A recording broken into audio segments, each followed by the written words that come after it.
Hi, everyone. I think I know many of the people here because I am lecturer here at the Theatre Academy. Let's see how this goes from my remote couch position. So what I'm presenting today essentially is a part of an ongoing project, sort of ongoing.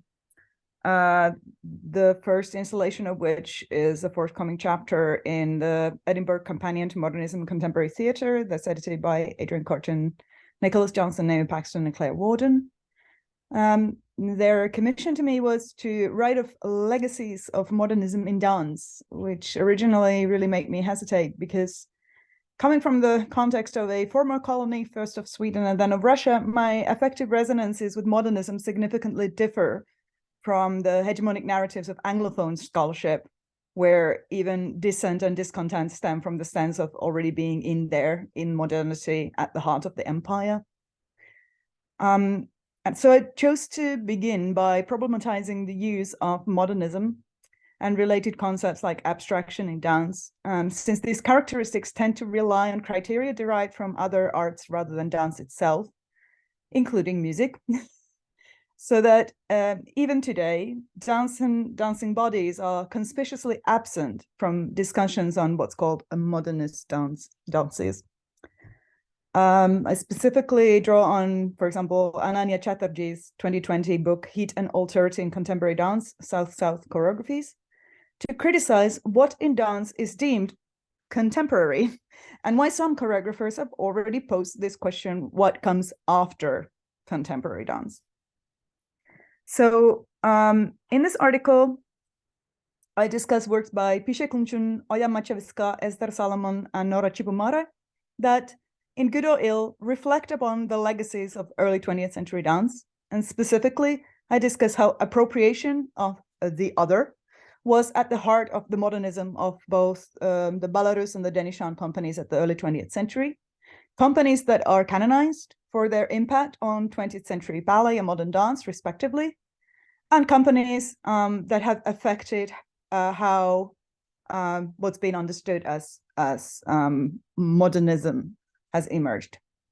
Also, I allude to this notion of abstraction through figures like Lloyd Fuller and Isidore Duncan, effectively constructing sort of a framework of aesthetic evaluation that privileges whiteness and Euro-American genealogies. So I also look at things like how natural dancing, in inverted commas, aligned with pseudoscientific racism, and how these sort of past examples that are dealt with and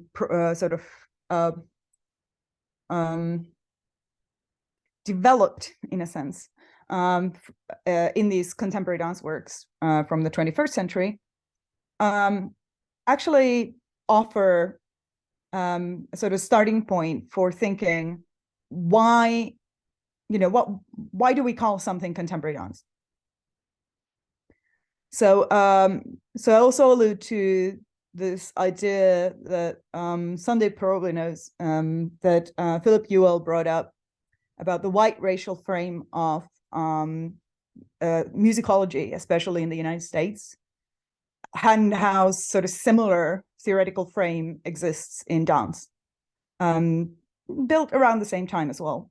So I allude specifically to Arabella Stanger's new book, Dancing on Violent Ground, and discuss things like kinesthetic empathy. So for today, I thought that that I'll look at this idea of plural modernism through one of the examples that I feel is critical of how modernism is sort of harking back always to an idea of avant-garde in the early 20th century that is always white. 21st century of modernism have become increasingly aware of colonialist legacies of Euro-American canon, whiteness of the art institutions, and gatekeepers that set standards of novelty against the established norm.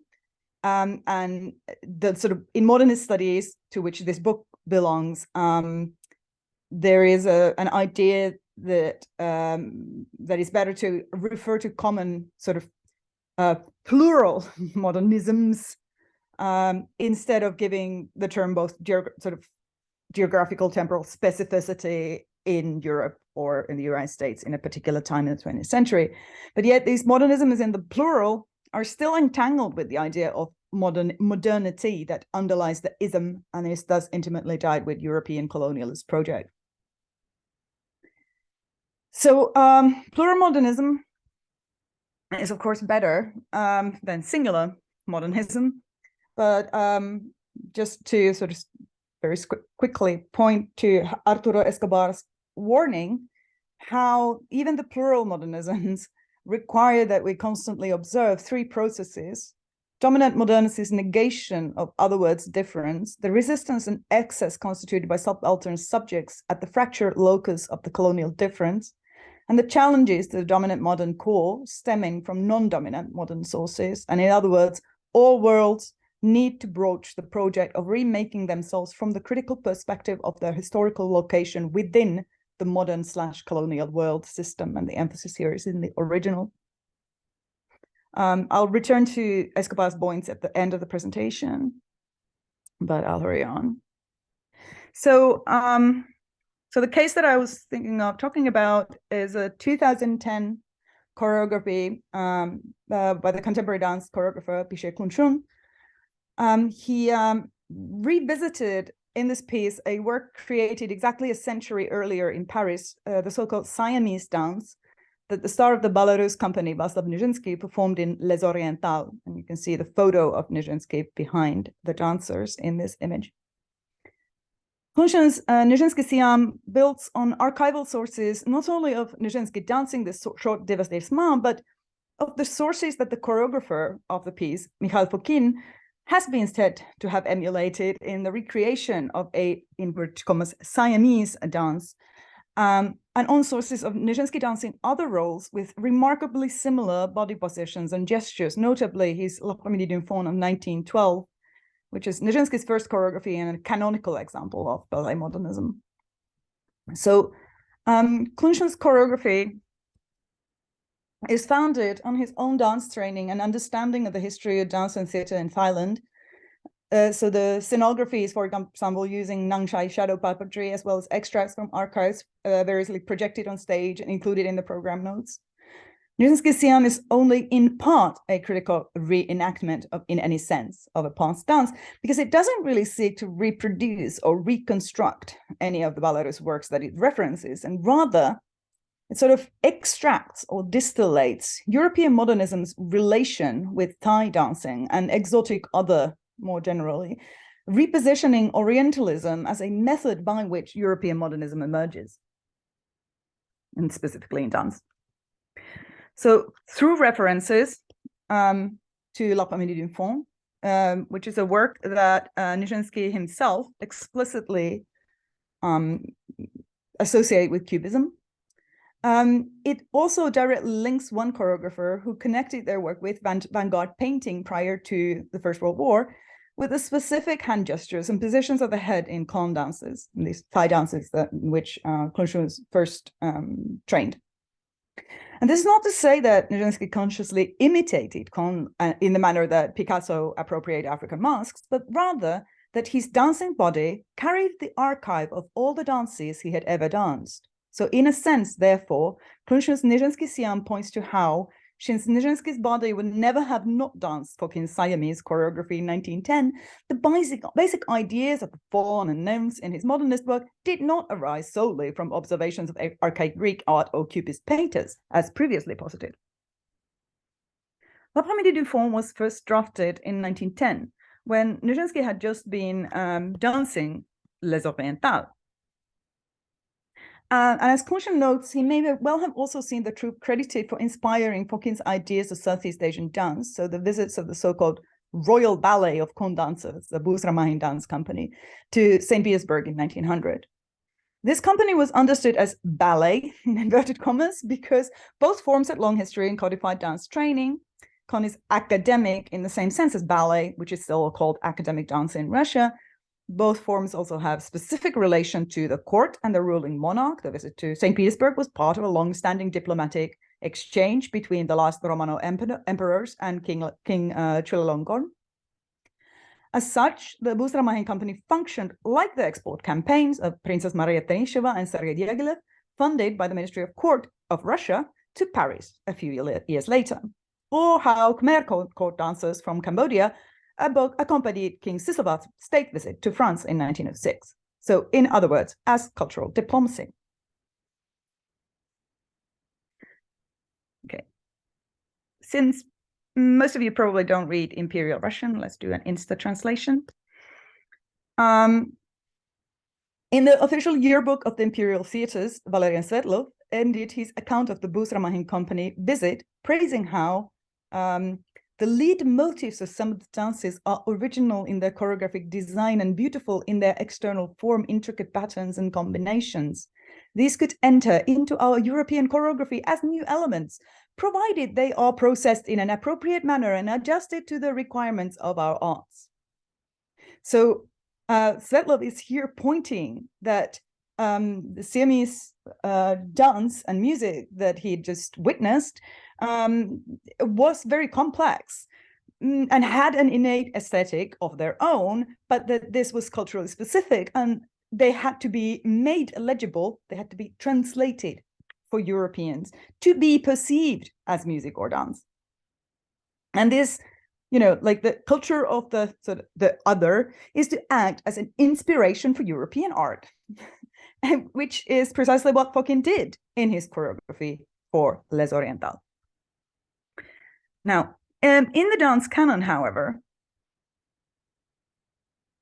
the intrinsic qualities of these Siamese dances, as translated by Fokine, suddenly transform into the proof of ethnographic authenticity of Fokine's great reform of ballet. The reason his so-called masterpieces are better than the exoticism and orientalism of his predecessors, like Marius Petipa, for example. The canon glosses over how exactly Fokine translated everything that he appropriated, as well as how his Orientalism revolved around blackface and brownface stereotypes, something that I've previously written about for Dance Research Journal. In other words, unlike any actual ethnographer, Fokine did not care to learn the intricate corporeal reasoning, choreographic design, or specific aesthetic of Kon that Svetlov noted in his review. Rather, he assumed he could pick up entire dance traditions in a matter of days, as he recalls in his memoirs, and as he is praised as doing by scholars who call him an ethnographer. Fokine went so far in his translation as to set his Siamese dance to Christian Sindig's Rondeletta Giocoso Opus 32, Part 5, whether the distinct lack of Orientalist influences makes this Norwegian composer's music more or less odd an accompaniment for this divertissement is somewhat moot, but it is certainly as Siamese as Fokine's choreography. One only needs to look at the series of photographs taken by Eugène Drouet of Nijinsky in this role, which include the sole certifiable photograph of Nijinsky's very famous leap, to see how little the end result resembled Kon, which is typically a very grounded dance form and certainly not using any tour en air like here. So Fokine was by no means alone in his cultural appropriations at this time. In American modern dance, for example, the careers of Ruth Saint-Denis and Deschamps, who founded the Denis Company and School in Los Angeles in 1915, also revolved around cultural appropriation. And as Jane Desmond has analyzed, Saint-Denis' breakthrough piece, Radha 1906, was an Orientalist hyperbole of India as represented in popular imagery, a spectacle of ecstatic female body clad in a revealing costume with trappings of spiritual awakening at the end of her erotic display. The brown-faced goddess portrayed by Saint-Denis danced to the 1883 Orientalist opera Lakme by Léo Delibes. Her choreography of ballet mixed with delsartism and skirt dancing sort of create something perhaps interesting to European audiences or American audiences, but certainly not what his contemporaries called authentic Oriental dance. Now, skirt dancing is itself an interesting form because it's a variety theatre dance from the late 19th century from Britain that may have owed something to what was called then Nautch. Nautch, which Pallavi Chakraborty has pointed out, is a corruption of the Bengali word Nautch, meaning dance. And in turn of the century European discourses, any Indian woman dancing could be characterized as Nautch dancers or temple dancers, usually with strong colonialist assumption that these women were in fact prostitutes. And my colleague Pratina Purkayashta is currently writing a very interesting book on these Nautch dancers. Although it is difficult to gauge how exactly influences between different practices may have traveled in the transcontinental variety theatre circuit, travel they most certainly did, as Priya Srinivasan has shown in Sweating Saris. And like some early 20th century sources claim, therefore, Ruth Sandani has not studied with East Indian natives, end quote, or had Oriental teachers or whatever. She certainly exploited Southeast Asian dancers, as evidenced by court cases against her.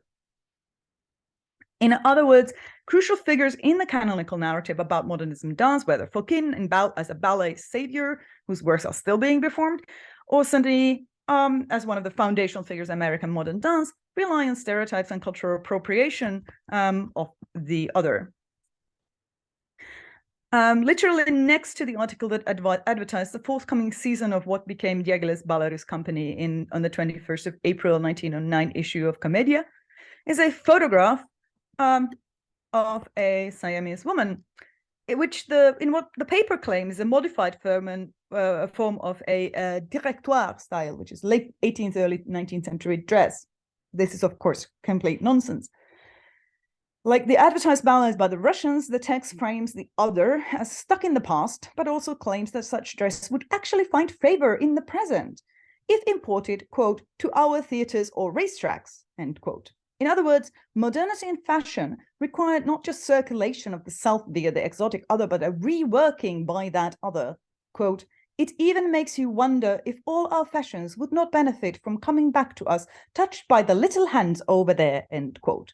So the little hands exemplifies a subtle infantilization of colonized peoples in what white discourses that, in turn, justified the need for colonialism by the adult hands of Europeans. And it's also gendering of the other as smaller, feminine, reliant on old-fashioned manual dexterity rather than the large, masculine, industrialized European powers doing the domination.